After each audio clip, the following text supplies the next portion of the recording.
Today's episode of Killer Shipwrecks is brought to you by Terry's Turpentine, offering natural solvents of unnatural quality. We're also brought to you by Choppy Streams, offering the latest technical solutions for those endless Zoom meetings.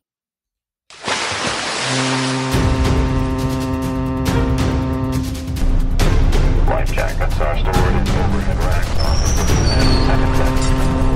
And in storage boxes on the top deck. Instructions for donning life jackets are located around the vessel.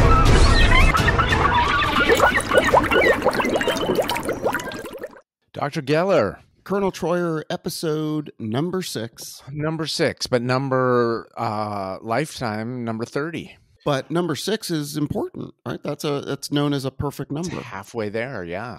Halfway there. It's a symbol of completeness. So in some ways, it's already all the way there. Is that true? I did not know that the 6 It is true. Known for completeness. Yes, that is the number 6. It's so weird because it's got the thing hanging at the top, which doesn't seem complete. Like, I think for completeness, I would have gone with 8 or 0 or something Interesting. like with nothing hanging off, No. But in fact, the Pythagoreans, you remember the Pythagorean theorem from your high school geometry class. Wait, was there a group called the Pythagoreans? I thought there was just a dude named like Pythagoras.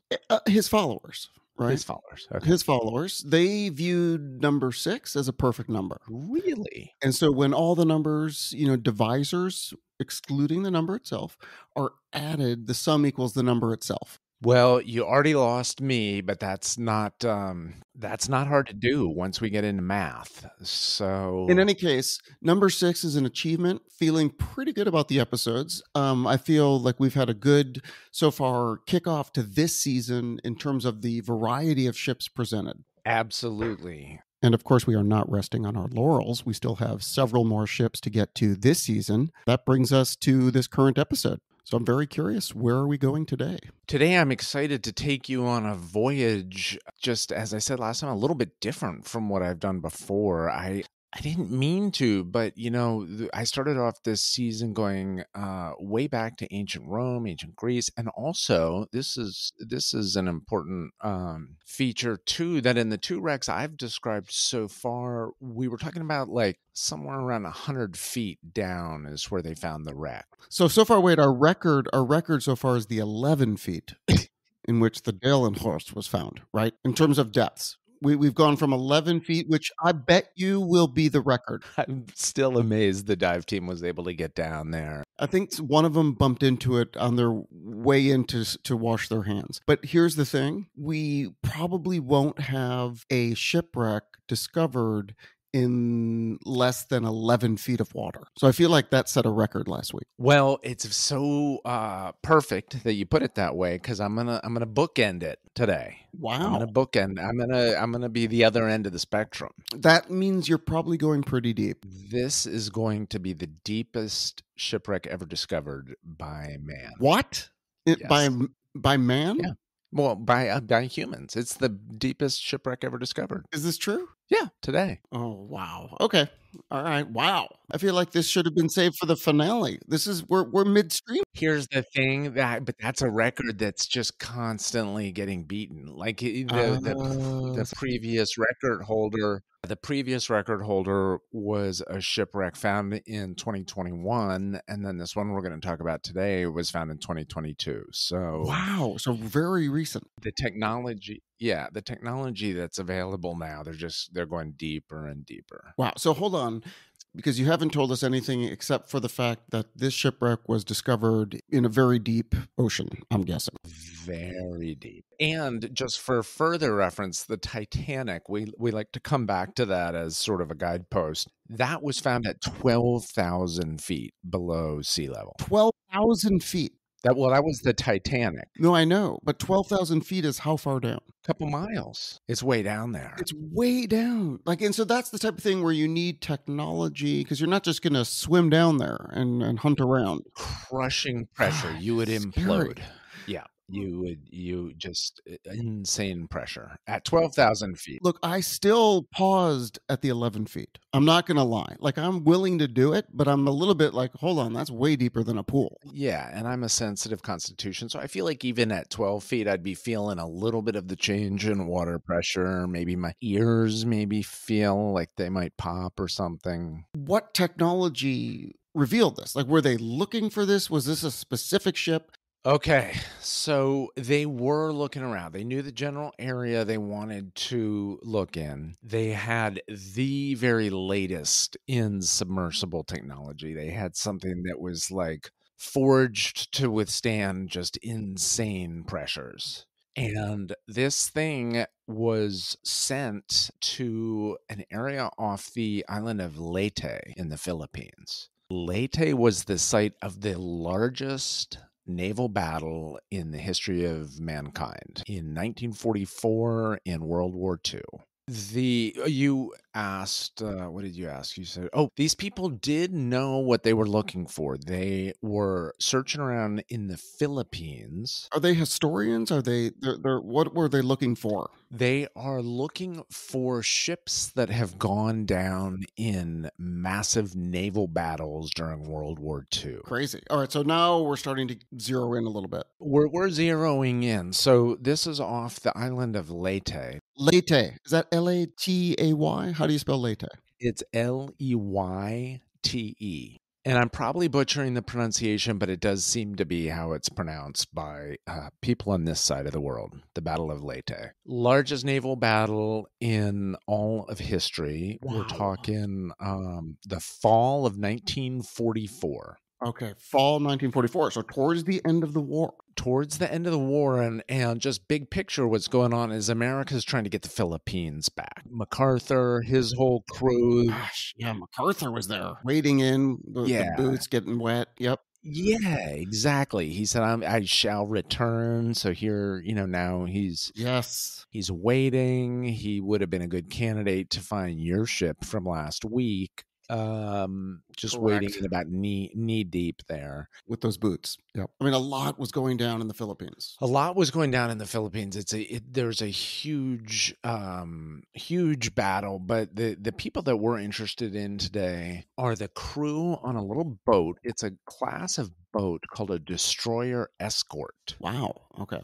So these boats, and I think in England they call this class of boat frigates. Have you ever heard that term, frigate? That sounds more familiar to me. Yeah. This is not a battleship. It's not a huge, massive ship that's with massive guns. This is it's part of a light flotilla. It's an escort ship. It's very good at things like detecting and fighting with submarines.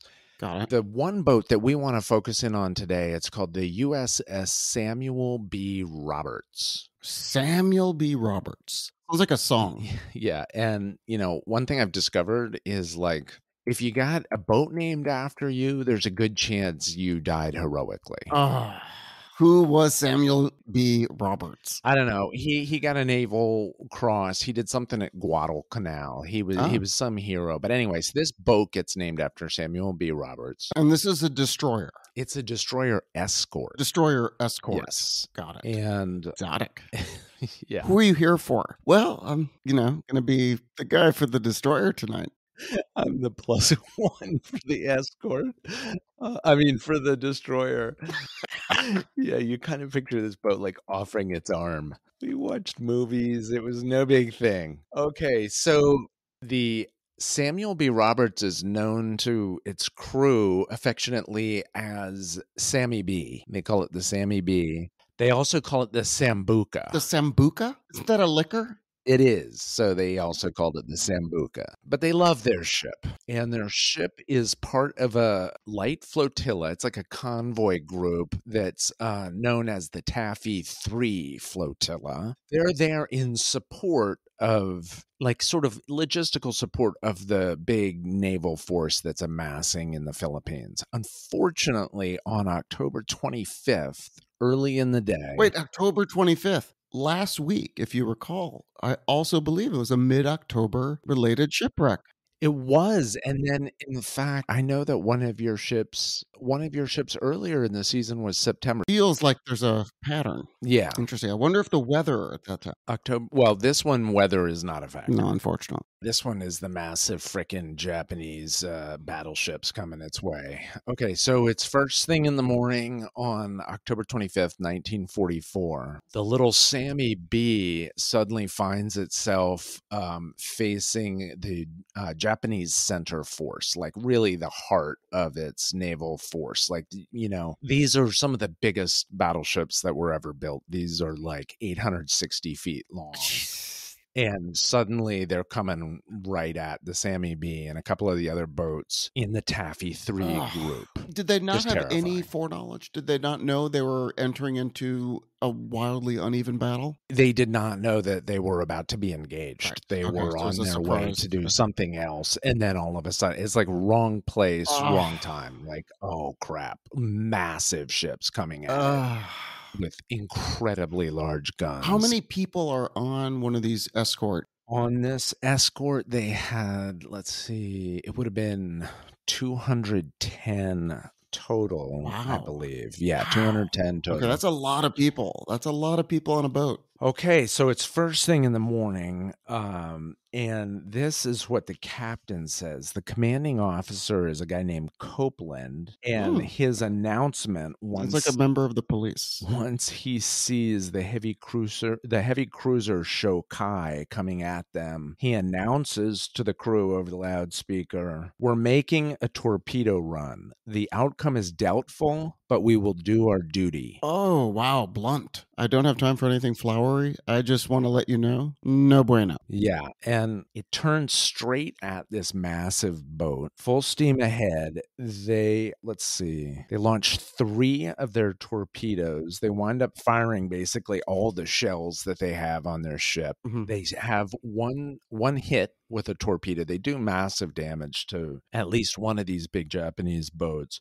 They get so close to one of these boats that like the guns on that boat can't even like adjust downward enough really to fire well at it. Ugh. But then eventually they do sustain what is for the ship itself a fatal blow. And so this guy Copeland gives the order, abandon ship. Everybody abandon ship. We're going down. Oh. And where in the waters are we? We are in the Pacific Ocean. Okay, so it's cold. And we're in the Philippine Islands. Got it. And Near the island of Leyte. so the overall battle is called the Battle of Leyte, but this specific little thing that happens where the flotilla, the Taffy 3 group, is confronted by the Japanese is called the Battle off Samar. There's a little island right there called Samar. But we're in the Philippines, we're in the Pacific Ocean, and it's part of the overall effort to reconquer the Philippines toward the end of World War II. Get it back. We're going to get it back. We're going to enable MacArthur. He's going to come wading in. Everything's going to be ducky, except for the 200 people on the Sammy B. Oh, it's just, I mean, it's devastating. Yeah, so really what the Sammy B is known for among naval historians and like military naval historians is it's called the destroyer escort that fought like a battleship. So it's basically a ship that punched way above its weight. Wow. Through the heroism of the crew, but also just getting the most out of that little boat, it did a tremendous amount of damage, even though it really wasn't designed for that. Right. And very heroic little boat. 120 crew members survived. Wow. That's impressive. So, I mean, a very heroic tale. 90 people died, and 120 spent upwards of 50 hours in the water, either in life rafts or clinging to life rafts or clinging to wreckage.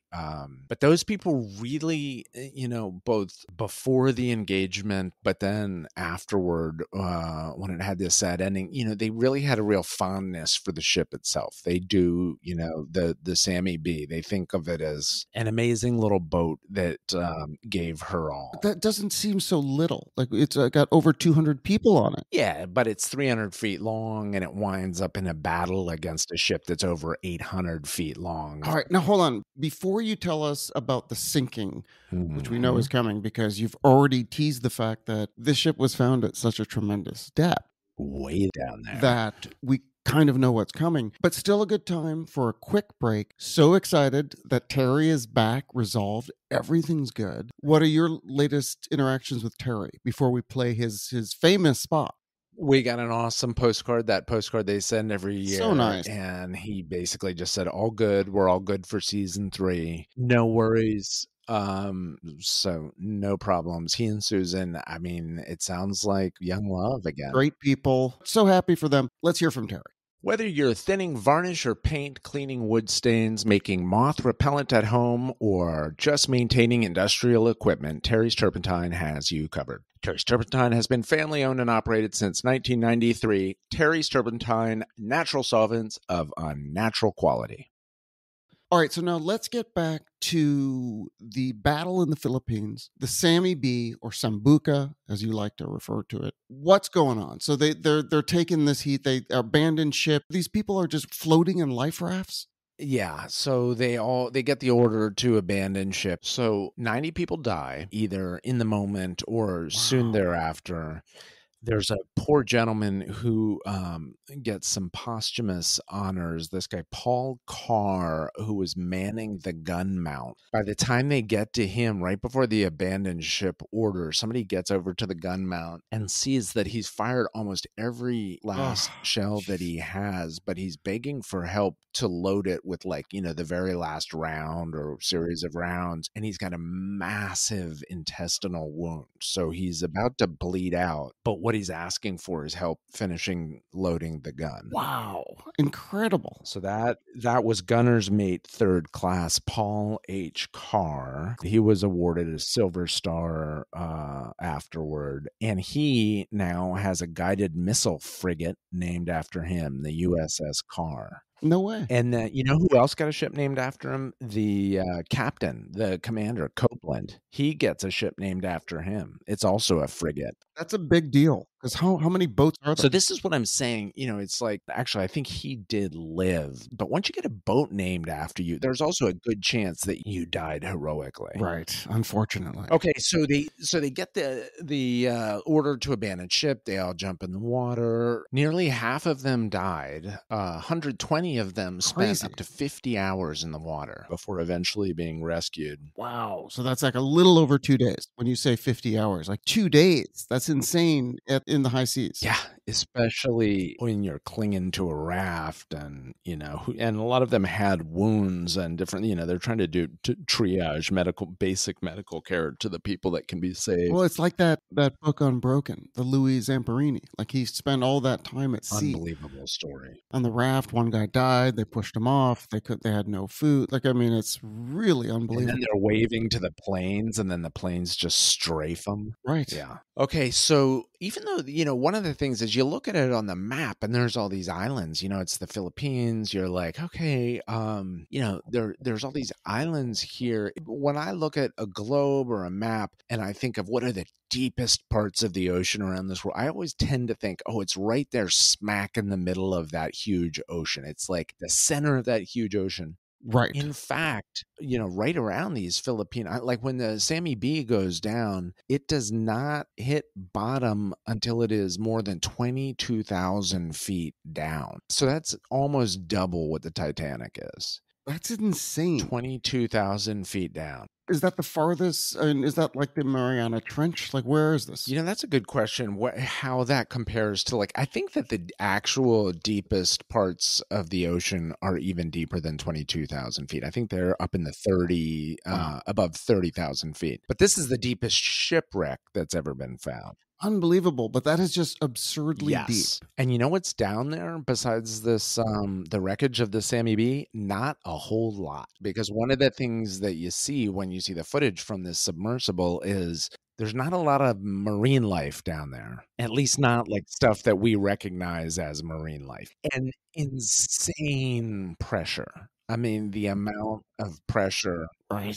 It's like outer space, but underwater. Now, I want to bring in another character to our little drama here, and this is a man named Victor Vescovo. Okay, Victor Vescovo.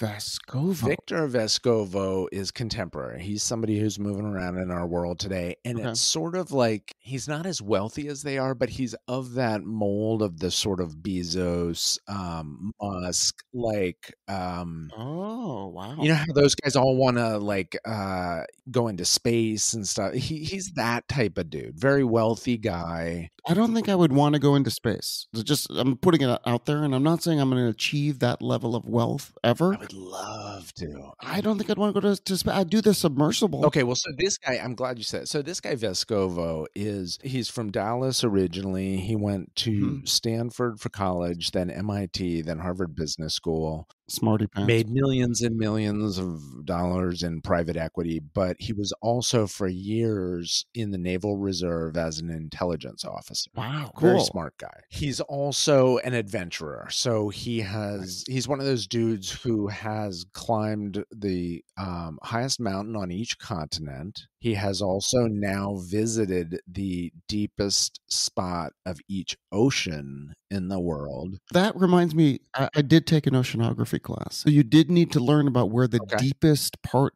and trenches were, both in the Atlantic and the Pacific. And that's why when you said this was so deep, it's the Mariana Trench was right near the Philippines, but that's the deepest part of the Pacific Ocean. I met a guy when I was a kid. He was a friend of my dad's, this guy named Jim Joseph, who'd been in the federal government, whose plane crashed. But that's not the guy that went to Guyana, right? That was Jim Jones, maybe. Okay, this guy, Jim Joseph, was in a plane that crashed over the Marianas Trench. And I remember as a kid. Are you serious? Yeah, but he lived. And okay. Wow, that's rare. Yeah, but I remember that was the first time I ever heard of the Marianas Trench, and it just sounded so horrendous. You know? It's super deep. Yeah, super deep. It's like you put the tallest mountain, right? Exactly. And turn it upside down, and then it's still another mile down. Exactly. Like it's super deep. It's crazy.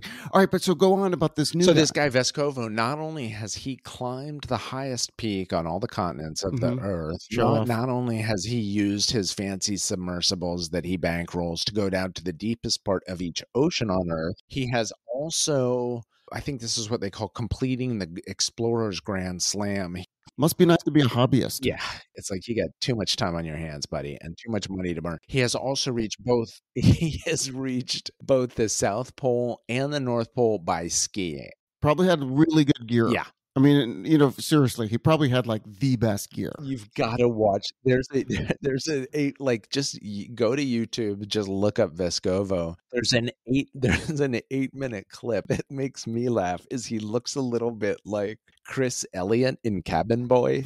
He's got like the blonde, sort of like balding, but like long hair in back. Yeah. He just looks like a vaguely more athletic guy than Chris Elliott. So underrated, right? Like Chris Elliott's one of the funniest people known to man. Like he's hilarious. Go on. Remember he would pop up from under the stairs at the Letterman show? My favorite. There's a great clip on YouTube where they show the building of this submersible, and it's incredible. I mean, this like sphere made of titanium that has to withstand these crazy pressures, and they show a clip of him and the like the chief engineer going down in it on a test run. They're not going to go that deep. It's just like a test run the night before, and the hatch starts leaking. And you just see the look on this rich guy's face as he's like, the engineer's really he's like, okay, well, sometimes it's just a little whatever, but there's like more and more pouring in, and you just see the rage on this guy Vescovo's face. Okay, but they sorted that out. Wait, what are you thinking about? Because they're thinking. Wait, but you know what that also reminds me of? And this is, I think, called a throwback, but I don't know the terminology. Callback, sure. This totally reminds me of the episode in which you described the recreation of that ship using only the raw materials, which was like the serpent Aleppo wood or whatever it was. And they didn't understand that the wood would swell and therefore seal the cracks and no need for caulking. So when he first got in, he's like, it's leaking. You know what I mean? Exactly. Remember that? And then it's like, no, it's not. Look, 3 hours later, idiot. But this is first of all, good callback. Second of all, this is the opposite. Like, this is the other end of the spectrum in terms of the very latest like machine and technology Right. for, they've got it down to like micromillimeters, and that's why it's hilarious that the freaking hatches leak. I mean, you got to see the guy too, because it's like there's something about him that and we can edit this all out in case he'll ever sponsor our podcast, but Who better to sponsor our podcast? yeah, could be a perfect sponsor. But so that's why I'm saying we'll edit it out here where I'm making fun of him. But there's something about the guy that, as incredibly impressive as he is, like he's made all this money, he's visited the highest points, the lowest. There's something, he just still looks like Chris Elliott to me. So I can't get over that thing of like, look at this loser. Like, what's gonna happen next? Right. It's like the reverse judge a book by its cover, Mhm. because it's like he has accomplished all this stuff, yet you look at him and you're like, I'm going to judge you on the fact that you look like Chris Elliott. It's just not the look. None of it just, I don't know, there's like a certain look for that Titan explorer, and he Yeah. looks more like he would have been like the second, what do they call it? Like second AD on like a movie set. Like not even the director, but like the guy under, he has that vibe Right. with the long stringy hair. Total know-it-all, but like not totally in charge. Yeah. Okay, but in addition to chasing personal glory and perhaps one day sponsoring our podcast, Vescovo, Please. perhaps due to the fact that he worked for years in naval intelligence and in the Naval Reserve, he is interested in military history as well. So, as he's getting famous for having developed these submersibles that can withstand the intense pressure at 30,000 feet below, 20,000 feet below, people contact him and they say, there's some ships that would be in reach of those. Oh, so he gets a lot of solicitations like, hey, you've got that submersible. We're looking at 20,000 feet. Yeah, and unlike me, these are like legitimate Right. solicitations. So, whereas like I get the emails from crypto things. You get a lot of investment opportunities emailed to the office. And you know what? That actually increased after that one episode. Yeah, yeah. I didn't want to sort of blame anyone specifically, but since I do a lot of the editing, maybe I'm to blame. But that certainly yielded quite a few solicitations. It just felt like they saw that blood was in the water. Like, okay, this guy has no idea. Like he would invest in a, shipwreck recovery company. He'll invest in anything. Yeah, and they're not entirely incorrect in their logic. No, but so this guy's the opposite of that. This guy is legit. Went to all the best schools, made all the money in the world, successfully summited Everest, successfully went down to the Mariana. Like, he's done it all. And so does he donate his submersible to help find these relics of World War II? I think it's so expensive that he has to partner up with organizations. So in this case, I think he had to partner up with some English explorers as well. But the other guy that he reminds me of a little bit is like Cameron and the effort to go down and see the Titanic, James Cameron. Oh, yes. A little bit of that, like the rich guy who's just really into the gadgets. Yeah, but has great interest. So we all benefit. Exactly. Yeah. So people do get him interest in some of these ships that went down in the battle that we talked about at the beginning of the episode. And especially there are people who really love the Sammy B. The very last surviving member of the Sammy B died just last year. Mr. Adrid Lenoir died last year. And there are some incredible stories of not only heroism, but, the extreme generosity of crew members to each other in final moments, people passing up a chance to escape themselves in order to help, a fellow crewmate. But the Sammy B, because of its reputation for punching above its weight and being like sort of the little ship that could, or as they said, the destroyer escort that fought like a battleship, there was a special interest in, could we one day find it? Yep. Now, part of the problem is it's not a massive ship. So, and the water is so deep there. It's more than 20,000 feet deep. It did take quite a long time, but using sonar technology as well as military records, they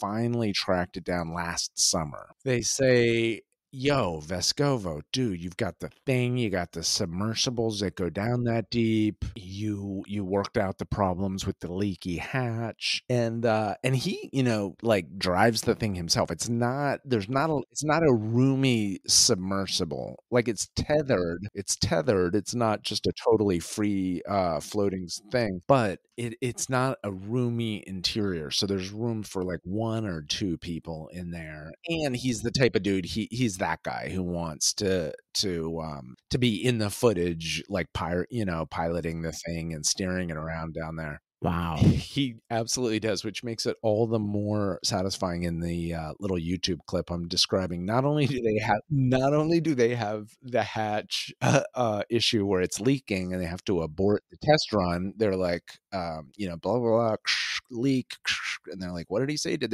he say unique? And they're like, no, I think he said leak. So they bring it up, and then they're trying to get him off the top of this submersible over onto their their like rescue raft. He just gets freaking knocked into the Pacific Ocean, and he looks so angry.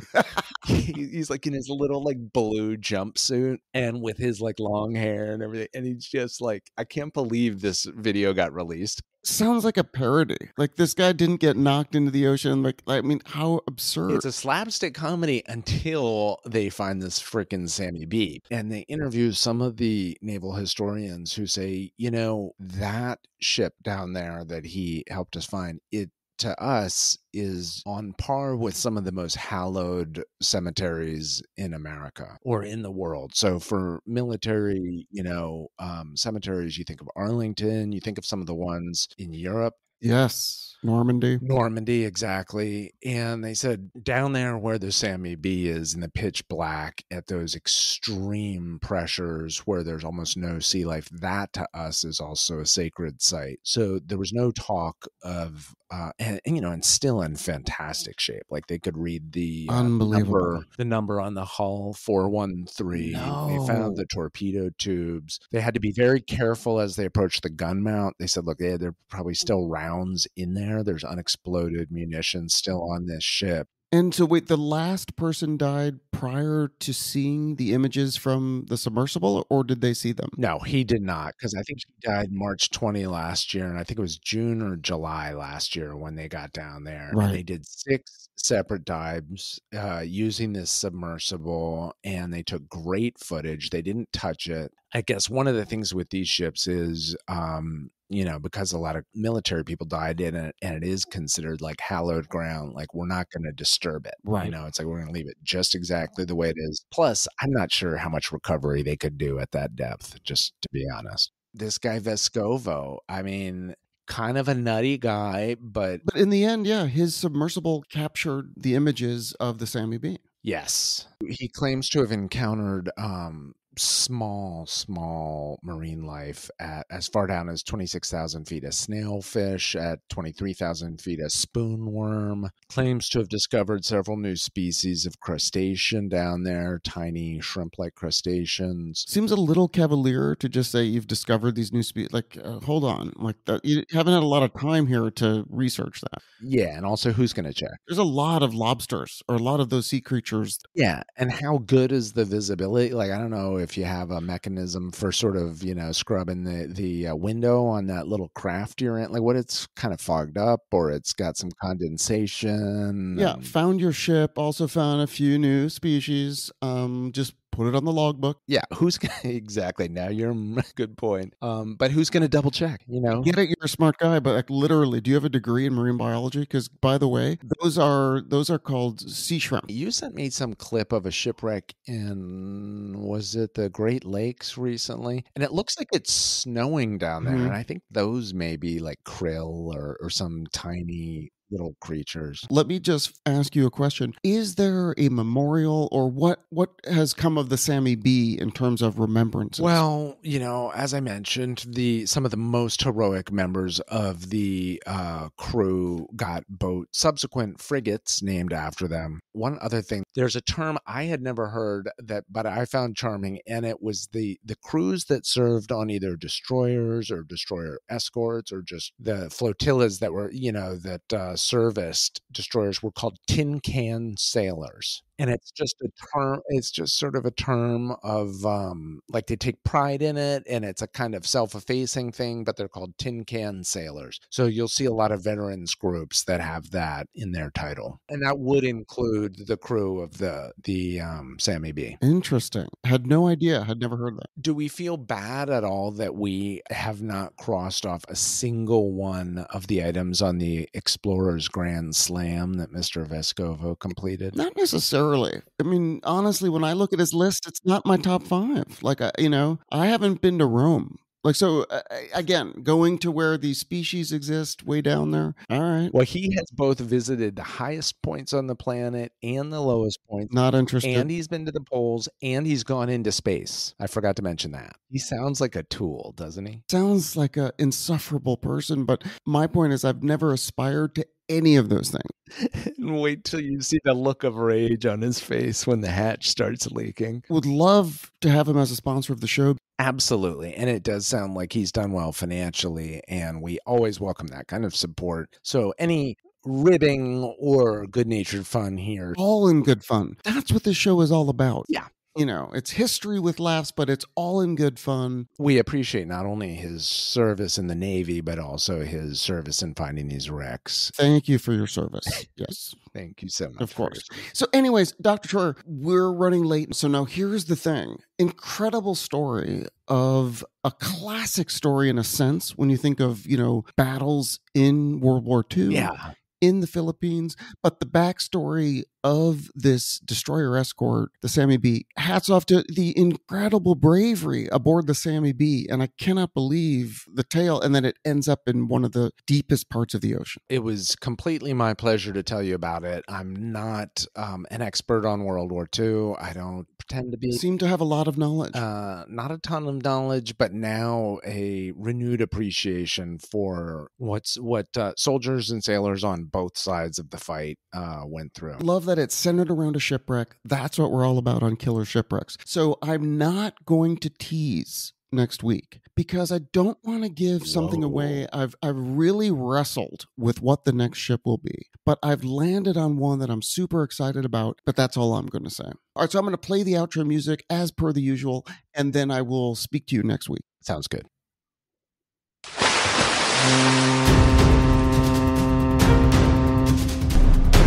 Life jackets are stored in overhead racks on the second set. And in storage